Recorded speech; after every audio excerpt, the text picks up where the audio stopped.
চট্টগ্রাম শহরের প্রাণকেন্দ্র আশকারডেগির পার এলাকায় পরিচিত গ্রিনলেস পাহাড় নামে। তবে দিনে দুপুরে প্রশাসনের নাকের ডগায় পাহাড় কেটে গড়ে তোলা হচ্ছে বহুতল ভবন।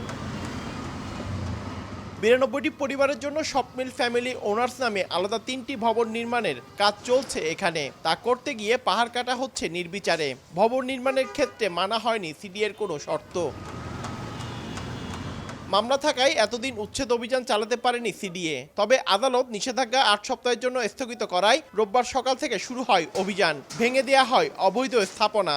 যখন কাজটা শুরু করতে গেল তখন তারা পাহাড় কাটছেন এবং সিডিএ যে শর্তে অনুমোদন দেওয়া হয়েছিল তার ভায়োলেশন করছেন। যে অংশটুকু ডেভিয়েশন করে বাড়তি করা হয়েছিল প্ল্যানের বাইরে গিয়ে পাহাড় কেটে, ওই অংশটুকু আমরা জাস্ট ভেঙে দিব।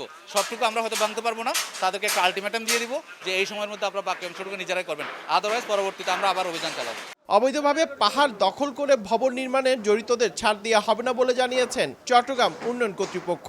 মাফি একটা চক্র, চিটাঙে কয়েকটা চক্র আছে, তাদেরকে কিন্তু সবাই মিলে প্রতিহত করতে হবে। এইভাবে সহযোগিতা নিয়ে আমাদের কাজ করতে হবে এবং জনগণকেও সচেতন করতে হবে, কারণ ভাঙাটা কিন্তু খুব বেশি একটা মধুর বিষয় না। মধুর বিষয় আমরা ভাঙতে চাই না, ভাঙার প্রয়োজনটা যেন না হয়। ২০২৩ সালে ১৩ এপ্রিল সিডিএর ইমারত নির্মাণ কমিটির কাছ থেকে ভবন নির্মাণের অনুমোদন নেওয়া হয়।